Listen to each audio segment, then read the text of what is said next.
घने जंगल के बीचों बीच, जहां सूरज की किरणें भी पेड़ों की छांव से छनकर मुश्किल से जमीन तक पहुंचती थीं, वहां रहता था एक शक्तिशाली शेर, सिंहराज अरुण। वह जंगल का राजा था और उसकी दहाड़ से पूरा जंगल कांप उठता था। लेकिन अरुण सिर्फ ताकतवर ही नहीं था, वह बुद्धिमान और न्यायप्रिय भी था। हर सुबह वह अपने राज्य का निरीक्षण करने निकलता। हिरणों के झुंड चर रहे होते, बंदर पेड़ों पर मस्ती कर रहे होते और तोते मीठी बोली में चहक रहे होते।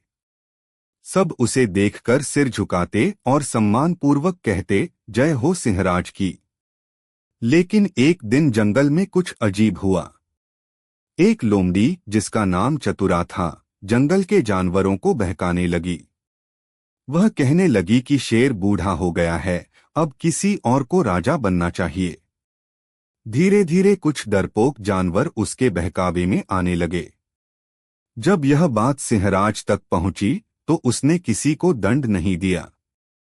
उसने बस मुस्कुराते हुए कहा, अगर तुम सबको लगता है कि मैं अब योग्य नहीं हूं, तो मैं एक परीक्षा रखता हूं।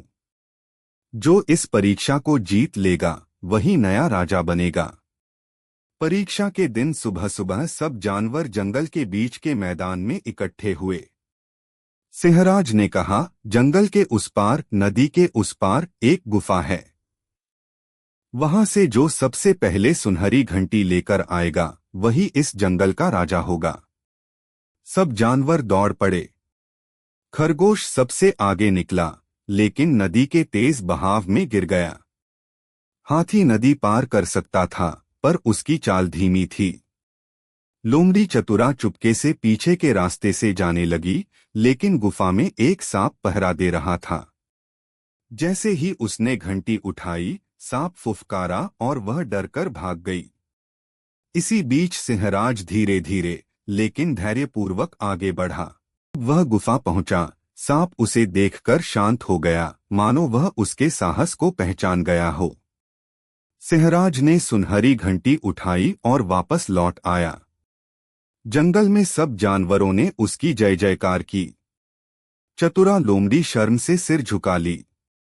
सिंहराज ने सबको क्षमा कर दिया और कहा, राजा वह नहीं जो सबसे ताकतवर हो, बल्कि वह है जो सबकी रक्षा करे। उस दिन के बाद जंगल में फिर कभी फूट नहीं हुई। सब जानवर एक दूसरे की मदद करने लगे।